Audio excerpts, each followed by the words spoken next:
السلام علیکم۔ نئی قسط لے کر پیش خدمت ہے آپ کے حضور۔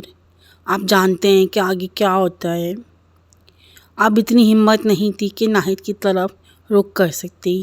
سرفراز کو واقعات کا علم ہوا تو الگ برا فرقتا ہوئے۔ آخر تم کیا چاہتی ہو؟ اگر نہیں چاہتی کہ کسی کو منہ دکھانے کے قابل رہوں۔ جملہ پورے کیے بغیر خاموش ہو گئے۔ غصے کی زیادتی کی وجہ سے آواز گھٹ کر رہ گئی تھی۔ قریب تھا کہ شاید رو پڑتی۔ بڑی بی آڑے آئیں اور اسے وہاں سے ہٹا کر لے گئی تھیں اور پھر وہ تنہائی میں ان سے لپٹ کر اس بری طرح روئی تھی کہ ان کے بھی چکے چھوٹ گئے تھے۔ بدقسمتی خاموش ہوئی تو بڑی بی بولی، خود کردہ را علاج نیست۔ بیٹا تم نے بھی اب کمال کر دیا تھا۔ میں کہتی ہوں کہ غلطی میری ہے، لیکن اب میں کیا کروں؟ مجھے ڈر ہے کہ کہیں پرنس دولہا نے خودکشی نہ کر لی ہو۔ کہ کیوں؟ شاہدہ بوکھلا کر بولی۔ وہ مجھے ایسے ہی لگتے تھے کہ دل ٹوٹ جانے پر خودکشی کر لیں۔ ایسا نہ ہو کہیں دائی اماں۔ یقین کرو بیٹی، ٹوٹ کر چاہا تھا انہوں نے۔ شاہدہ پھر رو پڑی۔ ٹھیک اسی وقت فون کی گھنٹی بجی تھی اور بڑی بی نے ریسیور اٹھا لیا تھا۔ دوسری طرف کی باتیں سنتی رہی تھیں اور ماؤتھ پیس بھی بولی تھیں۔ ذرا ٹھہریے، میں اطلاع دیتی ہوں۔ ریسیور میز پر ڈال کر پھر وہ شاہدہ کی طرف آئی تھی۔ اب چپ ہو جاؤ بیٹا، کسی کا فون ہے، کوئی بیگم صاحبہ ہیں تمہارا پوچھ رہی ہیں۔ کیا نام ہے؟ نام تو میں نے نہیں پوچھا۔ کہہ دو میں موجود نہیں ہوں گھر پر۔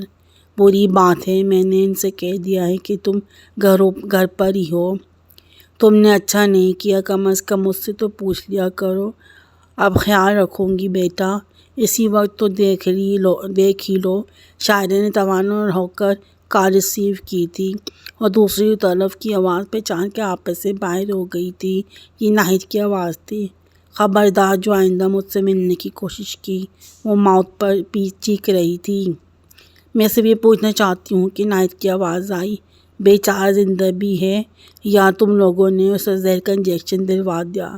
شٹ اپ، میں پولیس کو مطلع کرنے جا رہی ہوں کہ پرنس چلی پرویز کی زندگی خطرے میں ہے۔ کیا مطلب؟ مطلب اسی وقت میں آئے گا جب پولیس چھاپہ مارے گی۔ تمہارا دماغ تو نہیں چل گیا؟ ذرا برابر بھی مروت نہیں کروں گی۔ اگر تم آخر ہوتی کون ہو؟ وہ میرا محبوب ہے، ناہید نے سرج لہجے میں کہا۔ چپ۔ اچھا تو پھر تجھ سے مطلب؟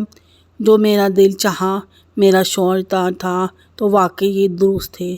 ہاں میں نے اسے قتل کر دیا ہے، اس لیے کہ تجھے جیسی کتیا کے دام میں پھنس گیا تھا۔ ارے یہ کیا کہہ رہی ہو بیٹا؟ عقب سے بڑی بی بولی۔ تم چپ رہو اور تو تمہارے موجود ہے۔ دوسری طرف سے آواز آئی۔ کچھ کہنا چاہتا ہے کہ اور تم سے زبان بندی کر رہی۔ زبان پر پہرے بٹھا دوں، دل پہ نہیں بٹھا سکتی۔ تمہارے پاس بیٹھ کر وہ میرے ہی بارے میں سوچے گا۔ جہنم میں جاؤ، کہہ کر شاہدہ نے ریسیور کریڈل پر رکھ دیا اور خود کرسی پر گر کر ہانپنے لگی۔ تمہیں کیا ہو گیا ہے بیٹا؟ کس سے یہ سب کچھ کہہ رہی تھی؟ بڑی بی بولی۔ ناہید کتیا تھی؟ کون ناہید؟ 10 بار کہتی ہے کیا؟ ثریا بی بی کی بیٹی کتیا ہے۔ آخر ہوا کیا؟ چلی کا پھنسا لیا ہے حرام زادی نے۔ ارے نہیں، بڑی بی اچھل پڑی۔ اسی پر تو جھگڑا ہوا تھا۔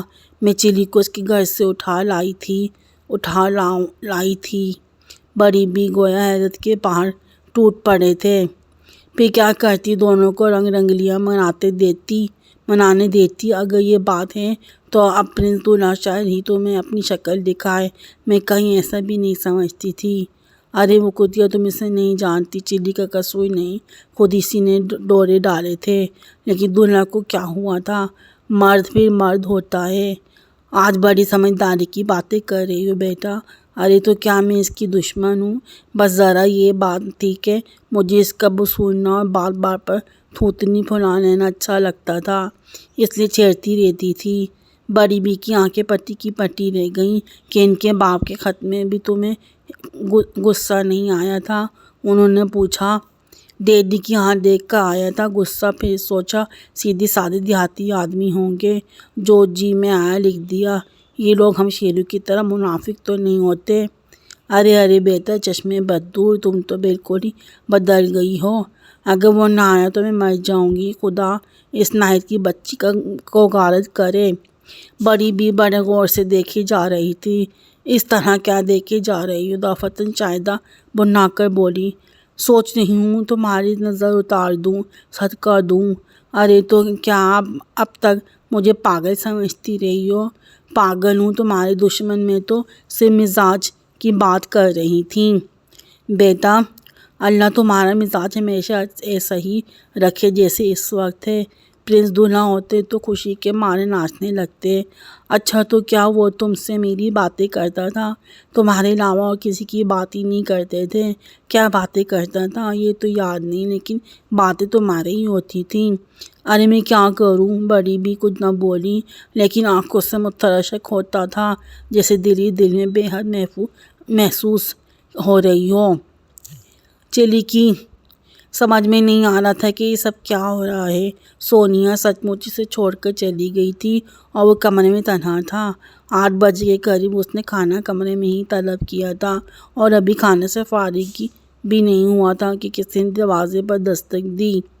آ جاؤ حلق کے بل بولا، لیکن دوسرے ہی لمحے میں منہ سے نوالہ نکل کر گود میں آ گرا تھا۔ ایک پولیس انسپکٹر 2 کانسٹیبلوں سمیت کمرے میں داخل ہوتا ہوا دکھائی دیا۔ ایک کانسٹیبل کے ہاتھ میں وہی سوٹ کیس تھا جسے چلی سونیا کے کہنے پر ہوٹل میں چھوڑ آیا تھا۔ کھانا کھا رہے ہو؟ انسپکٹر نے پوچھا۔ جج جی کی ہاں تشریف رکھیے، کھانا کھا لوں؟ بس کھا چکا۔ یہ سوٹ کیس تمہارا ہے؟ جی ہاں۔ کیا یہ وہی سوٹ کیس ہے جو تم اپنے ساتھ لائے تھے؟ جی میں سمجھا نہیں۔ چلی کے لہجے میں حیرت تھی۔ تم اپنے ساتھ جو سوٹ کیس لائے تھے اس کا رنگ سیاہ تھا؟ آہا چلی اچھل پڑا۔ کیا آپ نے شہباز خان کو پکڑ لیا ہے؟ انسپکٹر نے اسے غور سے دیکھا تھا اور دیکھتے ہی رہ گیا تھا۔ خود چلی بکرا کر بولا، میں نہیں سمجھا کہ آپ کیا کہنا چاہتے ہیں۔ کیا شہباز خان کون ہیں؟ جی یہ تو میں نہیں جانتا۔ تم راج گڑھ کیوں آئے تھے؟ جی بس یوں ہی تفریحاً۔ آپ تو دلائل دے رہے ہیں۔ کیا مجھ پر کوئی الزام ہے؟ میں نے تم سے صرف یہ سوٹ کیس کے بارے میں پوچھا تھا جو اپنے ساتھ لائے تھے۔ جی وہ شہباز خان لے گیا۔ کہاں لے گیا اور وہ کون ہے؟ یہ سب کچھ مجھے نہیں معلوم۔ جس کمرے سے آپ کو سوٹ کیس ملا ہے شہباز خان اسی کمرے میں مقیم تھا۔ آج صبح میں باہر گیا تھا، واپس آیا تو وہ کاؤنٹر کلرک نے بتایا کہ شہباز خان چلا گیا ہے۔ کمرے میں پہنچا تو میرا سوٹ کیس غائب تھا، لیکن سوٹ کیس میں میری ساری چیزیں وہ اپنے سوٹ کیس میں منتقل کر کے چھوڑ گیا تھا۔ صرف سوٹ کیس لے گیا؟ جی ہاں، اس کے علاوہ میرا ایک تنکا بھی نہیں لے گیا۔ سوال تو یہ ہے کہ اگر تم شہباز خان کو جانتے نہیں تھے تو اس کمرے میں قیام کیسا ہوا تھا تمہارا؟ میرے ایک دوست نے اس کا پتہ دیا تھا اور وہ تمہارا سوٹ کیسے لے بھاگا؟ جی ہاں یہی بات ہے کہ لیکن کمرے کا 1 ہفتے کی پیشگی کرایہ بھی ادا کر گیا ہے، لہٰذا میں نہیں چاہتا کہ اس کے خلاف کوئی کارروائی کی جائے۔ پسند آ گیا ہوگا میرا سوٹ کیس؟ اچھی بات ہے، ہم اس کی بجائے فی الحال تمہیں ہی بند کیے دیتے ہیں۔ کہ کیا مطلب؟ تم حراست میں ہو؟ وہ سونیا کہاں گئی؟ کون سونیا؟ وہی جو مجھے یہاں لائی ہے۔ اچھا وہ عورت؟ یہ بھی تم بتاؤ گے وہ کہاں ہے؟ کس مصیبت میں پھنس گیا ہوں؟ میں اس کے بارے میں بھی کچھ نہیں جانتا۔ وہ میرے پاس پہنچی تھی اور کہا تھا کہ رحیل حسن نے اطلاع دی ہے چلی کو اس علاقے کی سیر کرائی جائے، لہٰذا چلو میرے ساتھ ذرا سوچنے۔ اگر یہ بات نہ ہوتی تو اپنا سامان ہوٹل ہی کیوں چھوڑ دیتا؟ خدا کے لیے آپ سچی بات بتا دیجیے۔ میرا قصور صرف اتنا ہے کہ بیوی سے میرا جھگڑا ہو گیا تھا، لہٰذا اسے سبق سکھانے کے لیے گھر سے نکل کھڑا ہوا تھا، تو اتنی دور نکل آئے اور جھگڑا کر کے۔ جب آپ سب کچھ جانتے ہیں تو پھر زج کیوں کر رہے ہیں؟ میں کیا جانتا ہوں؟ یہی کہ میں نقلی نوٹ چھاپنے والوں کے ساتھی ہوں، حالانکہ یہ بالکل غلط ہے۔ میں نے وقتی طور پر اس مکان میں پناہ لی تھی۔ اوہ تو تم پر نقلی نوٹ چھاپنے کا بھی الزام ہے؟ میں کچھ نہیں جانتا، چلی برا سا منہ بنا کر بولا۔ انسپکٹر تھوڑی دیر تک اسے غور سے دیکھتا رہا، پھر بولا تھا، نہیں مجھے اس قصے کا علم نہیں ہے، اگر تم ہی سب کو بتا دو تو شاید۔ تھیری میں بتاتا ہوں، میرا ضمیر احساس جرم کا شکار نہیں ہے، اس لیے مجھے قطعی طور سے پریشان نہ ہونا چاہیے۔ پھر چلی نے اپنی کہانی شروع کر دی تھی اور انسپکٹر کی جرا نے اسے کہانی کے ابتدائی حصوں تک کو دہرانے پر مجبور کر دیا تھا، یعنی کالج میں داخلے کے بعد سے اب تک سارے واقعات بتانے پڑے تھے۔ سب کچھ سن لینے کے بعد انسپکٹر نے کہا تھا، پہلے میں معلوم کروں گا کہ تم کسی بھی معاملے میں اپنے شہر کی پولیس کو مطلوب ہو یا نہیں، اس کے بعد تم سے بات ہوگی۔ اگر وہ معاملہ نہیں ہے تو پھر کیا بات ہے؟ چلی نے حیرانی سے کہا۔ فکر مت کرو، تمہارا کیس میری سمجھ میں آ گیا ہے۔ تم نے لوٹک کا حوالہ دیا تھا نا؟ جی ہاں، میں وہاں کا رئیس العظم کا بیٹا ہوں۔ لوٹک کے سارے باشندے تمہیں پہچانتے ہیں؟ جی ہاں، بچہ جانتے ہیں، بنا مجھے وہاں کون نہ جانے گا، ابھی معلوم ہو جاتا ہے۔ انسپکٹر نے مڑ کر ایک کانسٹیبل کو بلایا اور ذرا حوالدار حمید اللہ کو بلانا۔ بہت بہتر جناب، کہہ کر وہ کمرے سے چلا گیا۔ کیا نام لیا تھا آپ نے؟ چلی چونک کر بولا۔ حوالدار حمید اللہ۔ کیا وہ یہاں ہے؟ چلی چہک کر بولا۔ میرا رنگوٹ۔ جی ہاں، بڑے شیخ صاحب یعنی میرے والد اسے پیار سے میرے رنگوٹ ہی کہتے تھے، اور میرا رنگوٹ نے دروازے پر قدم رکھتے ہی چھوٹے شیخ جی کا نعرہ لگا دیا تھا۔ تم جانتے ہو یہ انہیں؟ انسپکٹر نے گھور کر دیکھتے ہوئے پوچھا۔ جی ہاں جناب، ہمارے چھوٹے سرکار ہیں۔ انسپکٹر طویل سانس لے کر بولا، پتہ نہیں بڑے سرکار کیسے ہوں گے، جن کی داڑھی بھی ہے۔ حوالدار حمید اللہ نے نہایت خلوص سے کہا۔ کیا مطلب؟ چھوٹے شیخ جی کی داڑھی منڈوانے پر بڑے سرکار ناراض ہیں؟ سنا ہے آگ بھی کر دیا ہے، لیکن جناب کہ کیا معاملہ ہے؟ کوئی گڑبڑ؟ نہیں، کچھ نہیں، بس جاؤ۔ حوالدار چلی کو مڑ کر دیکھتا ہوا رخصت ہو گیا تھا۔ اب میری بات سنو، تم اس کمرے سے باہر قدم نہیں نکالو گے، انسپکٹر نے چلی سے کہا۔ ایسا ہی ہوگا جناب، چلی سر ہلا کر بولا، لیکن آخر چکر کیا ہے؟